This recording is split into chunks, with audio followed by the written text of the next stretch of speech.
So we're going to go ahead and get started. First, good afternoon. My name is Dr. Tremaine Waller, and I am the Director of Graduate Student Programs here in the College of Engineering. I work in the SEED office. This is Master Your Future, and we're excited to have with us Dr. Erica Cooper. And I'm not going to steal her thunder, but she has a wonderful presentation for us today.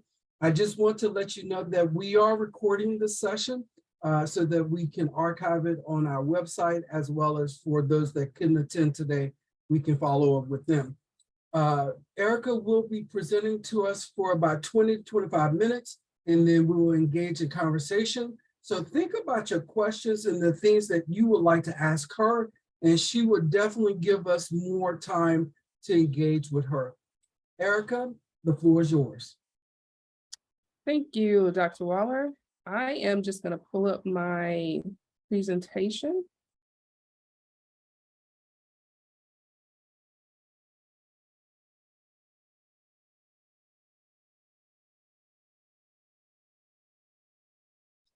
So thank you for the warm introduction, Dr. Waller. I guess my topic is the journey from professor to administrator. It is a very interesting journey, as I was sharing with Dr. Waller. This process of preparing for this conversation was highly reflective, and it set me at a pause at many different points, to identify really the pivotal points of my journey. But then also, a lot of times I didn't necessarily reflect fully on the impact of what was happening and, different aspects of my ability to change and adapt, which led me, currently to where I am today. So without further ado, I want to get things started. So where did this journey begin? I hail from Milwaukee, Wisconsin. I'm a true Midwestern girl. I'm not always proud to say this, but I certainly am a cheesehead, coming from the state of Wisconsin. That's where I grew up. And I remained there until roughly 18, 19, when I ventured off to college, came back briefly, and then left for graduate school to not necessarily return to live. The picture on the top right, in black and white, is kind of where it really began, where I attended an integrated private school, Central City Catholic school, in the 80s. And it was one of the, probably my generation as a Gen Xer, we were probably the first full generation to really experience the impact of the Brown versus Board of Education ruling, where schools were required to be integrated. Now, of course, private schools kind of have their own set of guidelines, or how they interpreted those rules were a little bit different. But it was very interesting attending this school that had historically had a completely white, student body. And when I entered in kindergarten, it was much more integrated, and really converting to a minority population, predominantly African American, by the time I graduated in the 8th grade. But it was really this environment that shaped or cultivated my love for learning. Just piqued my general curiosity about the world around me. I excelled in many subjects, primarily math, but also the social studies or the civic side. I was equally interested in society as I was in understanding or resolving mathematical problems. I then went to high school, and that was a complete shift as I entered public school for the first time after being educated in a private school for 9 years. And I attended what is called now Rufus King International Baccalaureate High School. When I was there in high school, it was called Rufus King High School for the College Bound. And this high school offered or provided an international baccalaureate curriculum, which I entered as a freshman, not really understanding what that meant. But because I was graduated as a valedictorian in my 8th grade. I was considered to be an outstanding student, so it was highly encouraged. And throughout my high school experiences, I continued to take classes that piqued my knowledge or my curiosity of the world.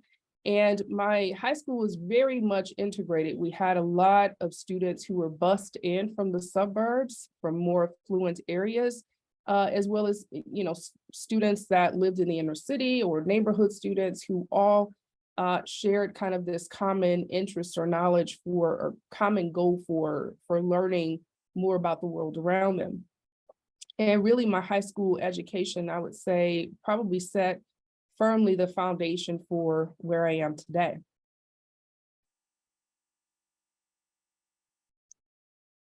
In all of this, I think, as I reflected back on my, primary and secondary educational journey, it was a constant quest for understanding who I wanted to be or imagining who I possibly could be. And from a pretty early age, I imagined myself practicing law. I didn't have any attorneys in my family. In fact, I didn't know any attorneys personally, but I was very much interested in understanding and engaging in the legal system as a way of helping resolve, disputes and social problems, but hopefully also making a change to make the world better. And I was very much influenced and curious about Thurgood Marshall. I had done some projects on him in high school and done a lot of reading about his career and the impact that he made as a Supreme Court justice. And I imagined myself potentially following in his footsteps, practicing law and maybe one day being considered for a position on the Supreme Court. But I had competing interests as well. Even though I had this desire, at least that I thought, of practicing law, I found a natural affinity to the sciences, particularly biology and genetics. And in my high school, I had taken IB biology and found myself really gravitating toward, different topics within biology, also including biochemistry. But I didn't know what to do with that. I knew I didn't want to practice medicine, but I still had this desire, this interest in that subject matter. I also discovered during my high school journey a love for theater. And that may sound a little bit odd, considering I consider myself probably much more of an introvert than most people would understand. And I'll get into kind of how that's interesting and ironic as it shapes the rest of my career. But during my senior year in high school, I took an International Baccalaureate theater class. And I was definitely afraid of it, but my classmates were quite gracious. And I found kind of the second calling, this opportunity to express myself artistically in ways that just came natural for me. And so I didn't know necessarily how to place this. I didn't think I could get a job necessarily to support myself either, pursuing a career in theater. But it was something that was certainly of interest to me as I was, completing my high school experience. And so all of these different elements or aspects of interest and new discoveries and developments of topics that I found of interest and things that I was actually naturally good in. So going into college, I went into college quite ambitious, audacious, if I may. I did most of my undergraduate at Northwestern University and in Evanston, Illinois. And I found myself, going into Northwestern saying, okay, I'm going to be an attorney. I'm going to do the traditional route of majoring in political science. I think I'm also going to double major in biology just because I like it and I'm good at it. And I don't really know what I want to do with theater, but I know I need to be a part of some sort of performance community. And then I took my first political science class. And that was probably, at the time, I thought it was a grave mistake. But as I reflect upon it, I needed to take it at that point in time because it really shaped the rest of my trajectory. I took that class, and one of the first things that the professor said, probably within the first week, we were talking about law, that minorities really do not have great career potentials or options pursuing law. He said, particularly women of color are the least likely to be successful in that field. And as a bright, eager 18-year-old, I didn't know what to do with that information. I thought he was crazy. I thought he was, a bad professor. I remained in the class, but it really certainly created a level of disengagement and disinterest in political science. And after that, I never took another political science class. So it left me with a void of trying to figure out, now, what do I do with myself? Luckily, at that time, I had a really good friend we were very similar in what we wanted to do. She was also interested in pursuing law. And for some reason, she had taken an interpersonal communication class within her first semester. I think she was encouraged or just found it interesting in the description, and was talking a lot about how interesting the class was. And so the next semester, I signed up for that same class with the same professor and found, these questions about communication, understanding how communication influences relationships with other people, to be some of the most compelling questions of my, young 18-year-old head. And from that point on, I continued to take communication classes, didn't formally declare it as a major, but I continued to take communication classes and found myself so much engaged. Toward the end of in the middle of my junior year, my mother got really sick, and that forced me to return back home instead of continuing at Northwestern. And that's when I enrolled in the University of Wisconsin-Milwaukee. At some levels, I felt kind of defeated that I had to make that decision. Felt kind of betrayed, disappointed in myself for being in the position of having to make that decision, but then also at some level kind of frustrated with my mother's declining health.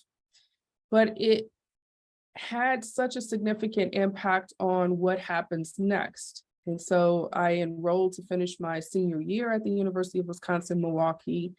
And lo and behold, I met the two professors that would change my life. The professor at the top, the African-American gentleman, is Winston Van Horn. And he was a political scientist, but he's also considered to be the father of African-American studies. So when you think about Africana studies or African-American studies, depending on the campus that you're on, he was one of the pioneers that really put institutional pressure on creating a need to study Black folks in higher education. So previously, there was not really a concentrated major that focused on the lives, the histories, the perspectives, the impacts, the understanding from different disciplinary perspectives of Black folk, African Americans and those in the diaspora.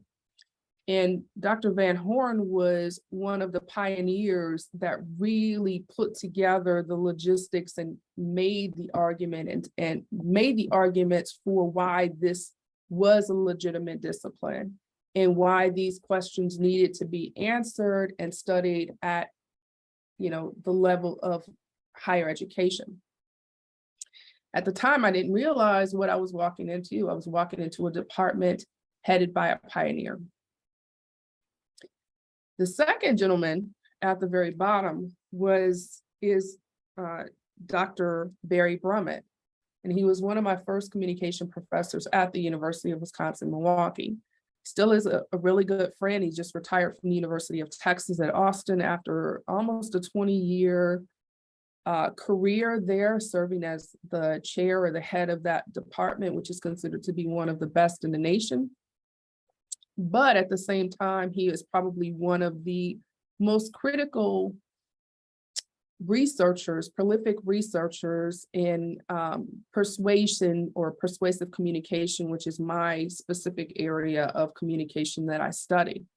I didn't know what I was walking into either. So University of Wisconsin-Milwaukee actually provided me with quite a phenomenal foundation in the two areas that I would continue to pursue in terms of my research: communication and understanding the relationship that culture, specifically race, has on the communication process.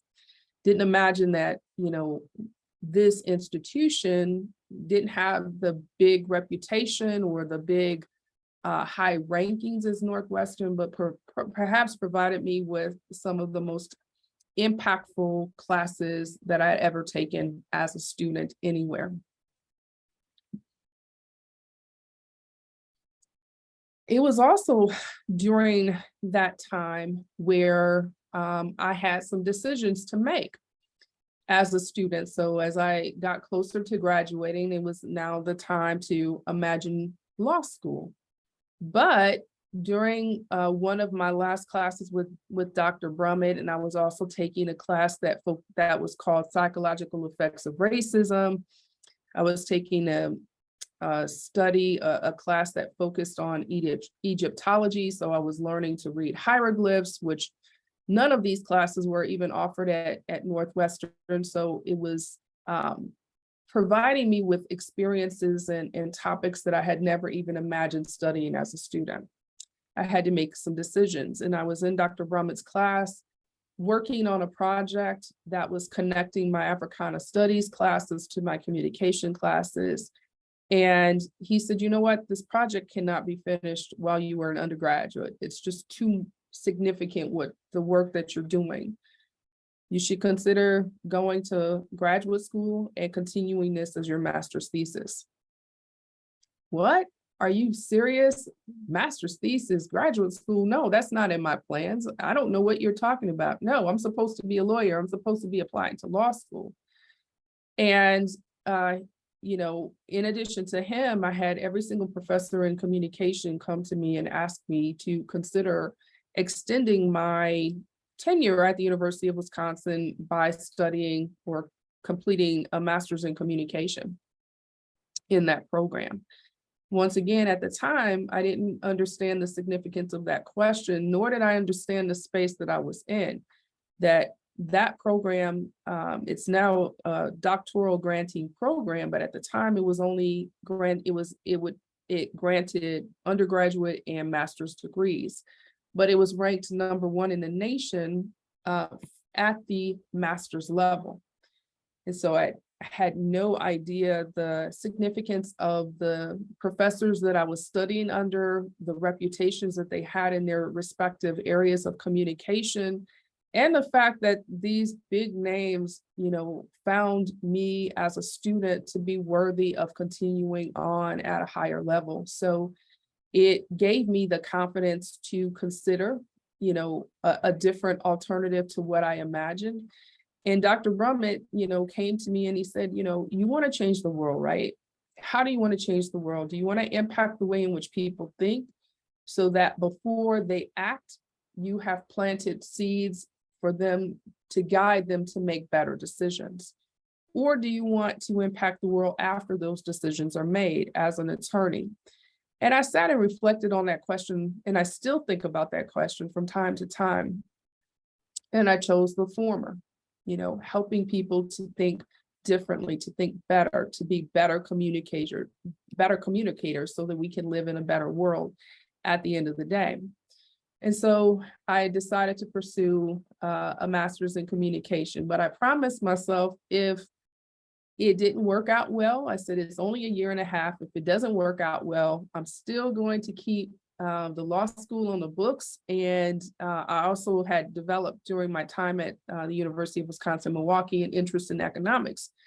And so I said, I'll do a double degree, a master's in economics coupled with a JD. Didn't know where I was going to go, but I knew that was supposed to be my trajectory. And so during my tenure working on my master's degree, I started to explore the different areas or different, sub aspects of the communication discipline, finding my real home in rhetoric or persuasion clearly, but also a secondary interest in intercultural communication as well. And so I, worked on creating kind of a theoretical discussion or analysis of understanding the theories of persuasion from an intercultural or an interracial perspective. Finished that degree. And during the process of finishing in my last semester, I had a colleague who was pregnant and needed to go on maternity leave. And that afforded me an opportunity to get into the classroom and to teach. And really found an affinity for teaching students, teaching undergraduate students. I had a group of very gracious and kind students. And I found myself really enjoying what I was doing. And that led me to, considering going on for a PhD in communication and identifying different programs, to support that aspect of the journey. Eventually, I settled on Indiana University, as you can see on this slide, continuing to pursue, questions involving this intersection between race and communication. I also found, some questions involving the impact that law has on, those two variables as well. So kind of this question of law comes back, but in a nuanced way. It is also at that time that I met two additional other scholars who impacted, kind of my way of thinking in my life moving forward. At the top, Dr. Carolyn Calloway Thomas, who served as my dissertation advisor, who was really a pioneer in the field of communication. She was one of the very first Black students to ever be accepted into a graduate program and in communication, and Kevin Brown Esquire, who was a professor of law at the Morrow School of Law at Indiana University. And so during my tenure, completing my PhD, I did 1 year of law school as my outside area of expertise or specialization. And it was at that point in time that I realized that I didn't necessarily want to be a lawyer. I took the law classes, I found them interesting, but I realized that it was just not the plan for me. I left that space with a very high GPA, 3.9, and I knew I could always go back and continue to pursue it. But I knew, after taking those classes, that wasn't necessarily my calling. And so I continued to work on interrogating, these questions about race and communication, and eventually focusing on understanding racial identity in the United States. And so my dissertation looked at the ways in which the legal system, the courts, as well as the legislative process impacted how race was defined in the United States. And some people may say, why does that matter? It matters a whole lot because, your rights and responsibilities, historically speaking, in the United States have been closely connected to race. People, your racial identity determined at different points in time if you could vote. Your racial identity determined where you could sit, in terms of public transportation. Your racial identity determined where you could go to school, or who you could eat with, or who you could sit with, or who you could marry or not marry. And so it had race has a tremendous history in terms of the United States, and still does.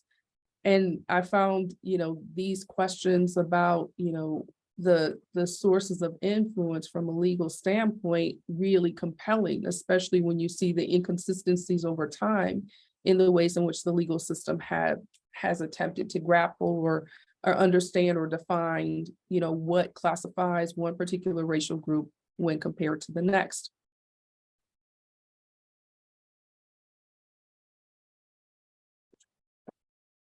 And as we get closer to kind of the end of the story here,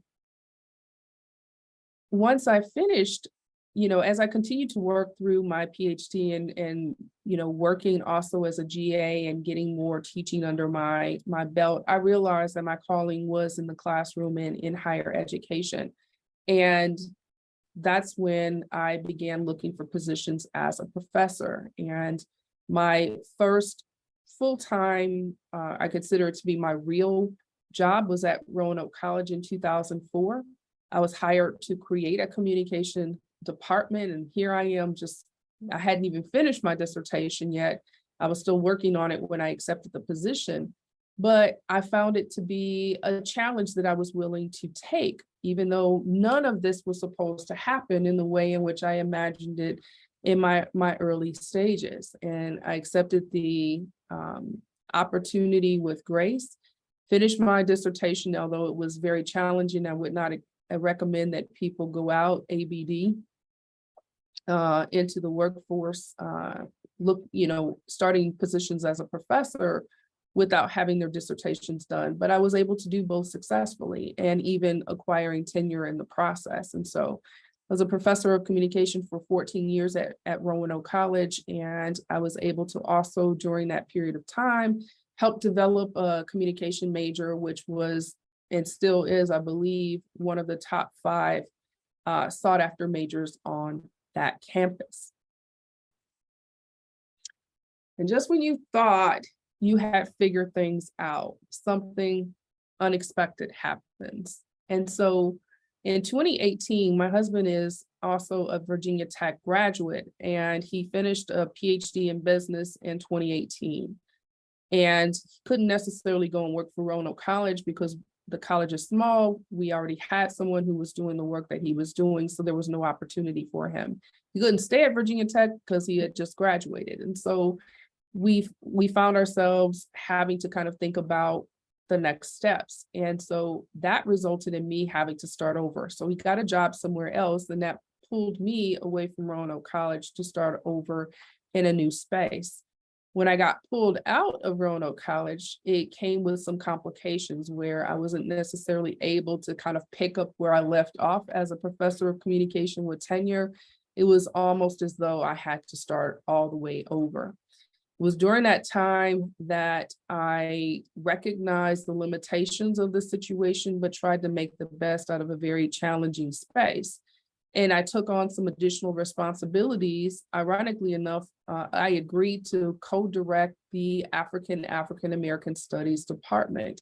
Made a pretty compelling case based on my background and also research and affiliation with Dr. Van Horn in the University of Wisconsin-Milwaukee, and served in that role for 2 years, which eventually opened the door for new possibilities as an administrator.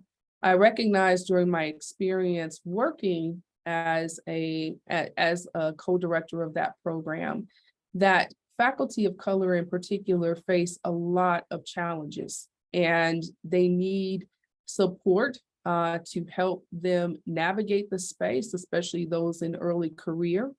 But even those who have been tenured, often face many struggles and hardships that go unaddressed.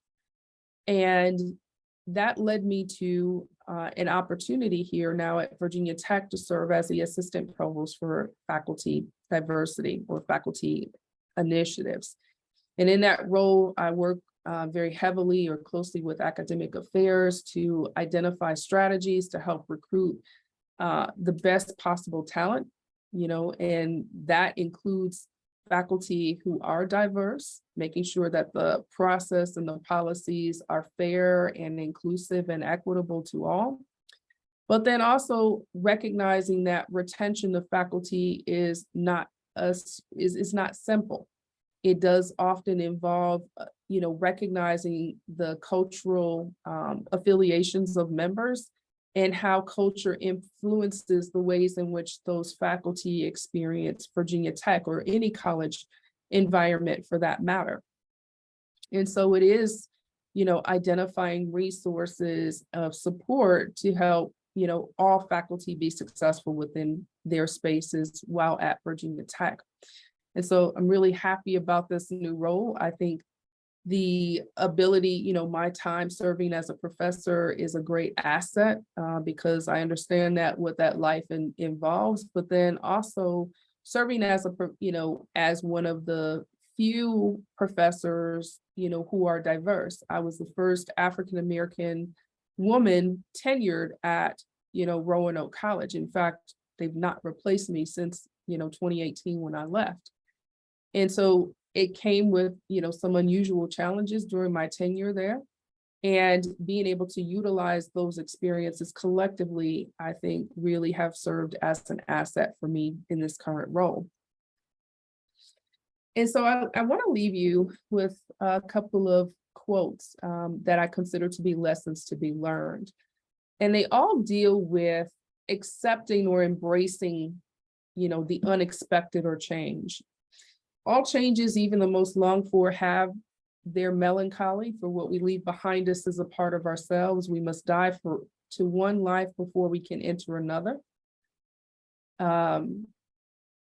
That statement, really reflects, some of the challenges that I think I faced early on in terms of really accepting or embracing the fact that what I imagined to be my course or my path wasn't currently the way in which it was shaping up, but coming to terms with that not being something negative, but something to be explored. I think that's what helped me get through those moments in time. Change is the law of life, and those who look only to the past or present are certainly to miss the future. I think that statement by John F. Kennedy is also one, is a lesson to be learned, that often our, professional and academic journeys involve unexpected challenges, unexpected directions, that open the doors for new possibilities. And coming to terms with change is not something that's negative, but something that can be positive to open up opportunity is important. And last but not least, of course, there's no formula for success, except perhaps an unconditional acceptance of life and what it brings, by Arthur Rubinstein. And so I leave you with that last quote as just, a culmination summary of my journey into my current space. And I know my chapter is not, this chapter that I'm currently writing is not over, and certainly the book is not complete after this chapter has been written. And so at this point in time, I will yield. And Dr. Waller, I don't know how you manage or organize the Q&A, but I'm certainly happy to take questions. Absolutely. Thank you so much, Erica. Oh, what a journey. It seems like a whirlwind kind of, sort of, but yet stability came through a lot of lessons that you shared with us. At this time, what I would like to do is, if you have questions, please put them in the chat box.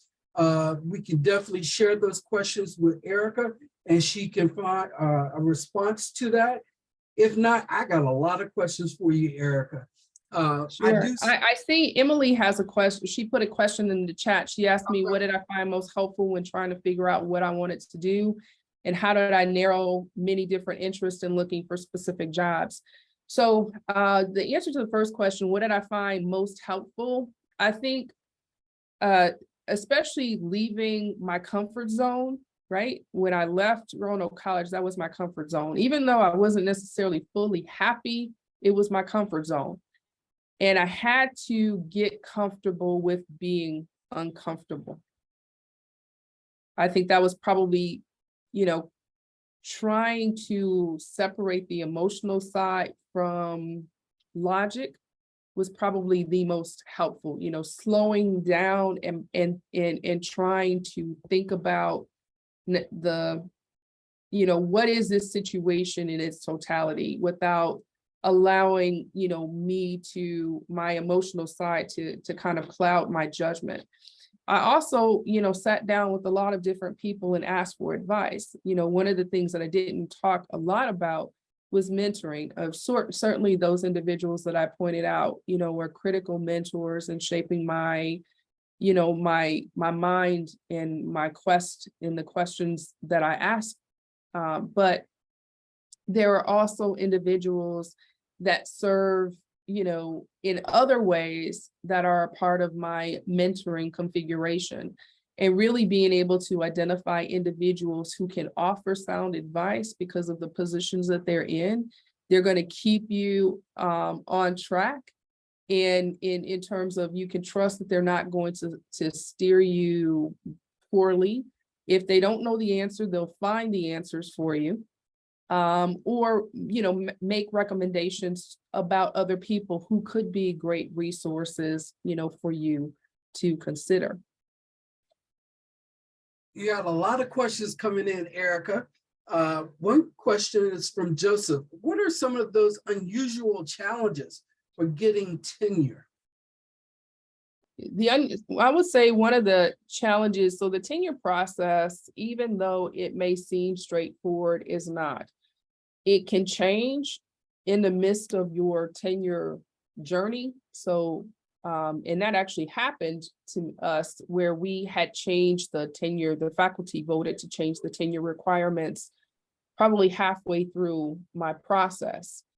Luckily, they gave my cohort the option of using the prior standards versus the new standards that had been adopted when we went up for tenure. That's not always the case. I think another challenge is, especially faculty of color, you often get pulled into a lot of service. And even at an institution that values teaching a lot more, and I'm not saying that Virginia Tech doesn't value teaching, but our primary currency at Roanoke College was teaching. We're talking about a school that, you don't have a class more than 30 students because of the nature of the type of institution it is. But with that being said, oftentimes because of that, it comes with a heavy load or set of responsibilities of service to students that can take a lot of time and drain a lot of energy. And especially when you have minority students who don't really see faculty of color that frequently, you're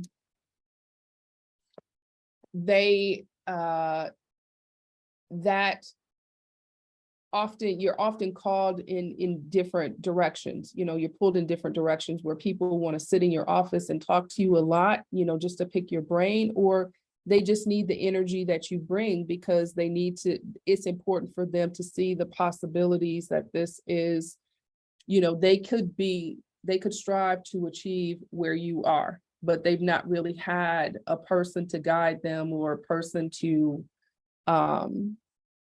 represent, that possibility before.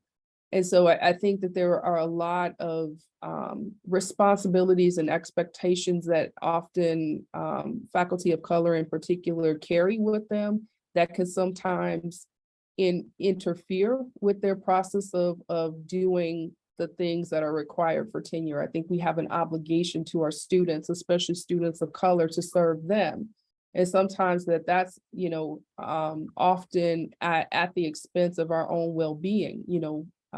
My boss often tells a story of when she was in law school and how the lone Black professor would host Saturday sessions to help the Black students get through law school. And he would spend 3 or 4 hours every Saturday working with the students. That was to his own detriment because he didn't have enough research to, when he came up for tenure, he didn't have enough research to qualify to meet that research bar, which is the primary expectation that he was, or the criterion that was used to evaluate him. And so you often hear, stories of faculty of color, not being successful because of that choice. And I'm not saying that people regret the choice that they make to serve the students and support students of color, but it's often a choice that majority faculty don't necessarily have that kind of demand or being pulled in that same type of direction as you see with minority faculty. Excellent response. What advice would you give your younger self? Let's see. What advice would I give my younger self?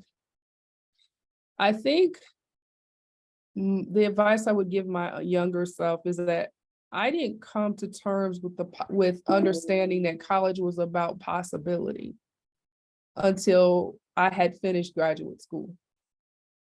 My undergraduate self, I would have probably done more to explore different areas and not really shut myself down. Like I told you, I didn't take political science again because of that one bad experience. But ironically enough, a lot of the things that I study are very much political science oriented. So it came back full circle. But I don't think my 18-year-old self or my experiences or my brain at that point in time was prepared for really the realities of what political science held with it. As I became older, I was able, I had matured a lot and I was able to understand it at a very different level. And actually, I kind of came to respect the professor where I recognized that it was not necessarily his opinion. He was reflecting upon, the structural limitations that are associated with the legal system and, understanding levels of access and systemic racism and systemic sexism that are a part of those particular spaces. And really, you have to understand that in order to be able to successfully navigate that, or else it will leave you bitter, ripped apart and, completely frustrated.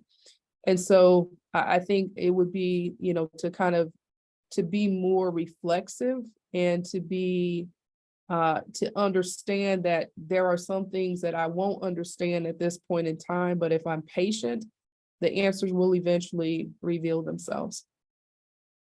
Excellent. And another great segue is Joseph's question. How did you select your mentors? I didn't select them. They just kind of fell into my lap. Um, as I think about, the situation, it just presented itself, transferring institutions allowed me to build a different type of relationships with my professors. I think at Northwestern, because of the reputation of the institution and the reputation of the professors, I was a lot intimidated. I really didn't understand that they were resources or how to utilize them successfully as resources.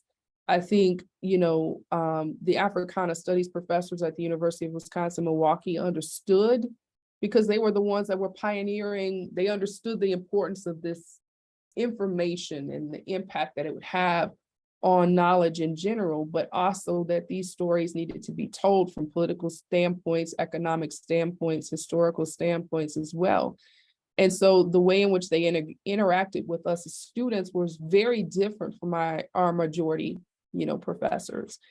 And my communication professors were just, because of the nature of what they study, they were just a different type of individual. They were very thoughtful, even though, like I said, they had huge reputations within the discipline.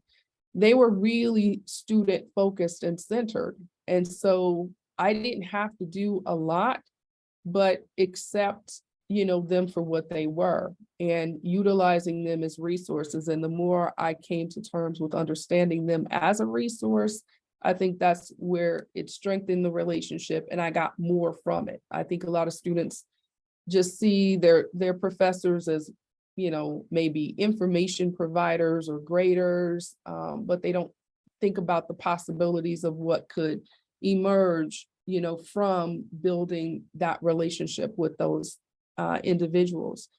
And the same thing with graduate school. Now I would say I look to people who I aspire to be like, and I reach out to them. And I do I do have a fair share of conversations with individuals at different institutions who, hold the same type of position that I have, just for information and, for building, networks. And so now it's, I would say, more intentional in terms of how I identified my mentors. Before it was just, luckily I was in the right place at the right time and, was able to connect to these individuals and then recognizing, them as resources nonetheless. Wow, I keep on hearing a theme, the possibilities, and looking at how things just fell in your lap.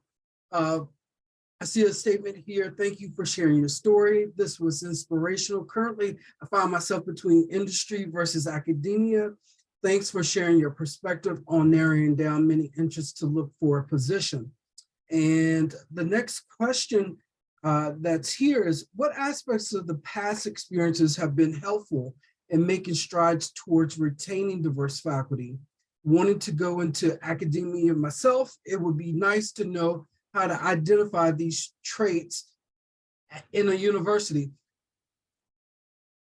That's a hard question. I think universities at this point in time are at a critical impasse for a number of reasons. One, the demographics of the student body are fundamentally changing, and they will change, this change will be permanent. So as the population of white people continues to decline, the population of non-white people continues to increase.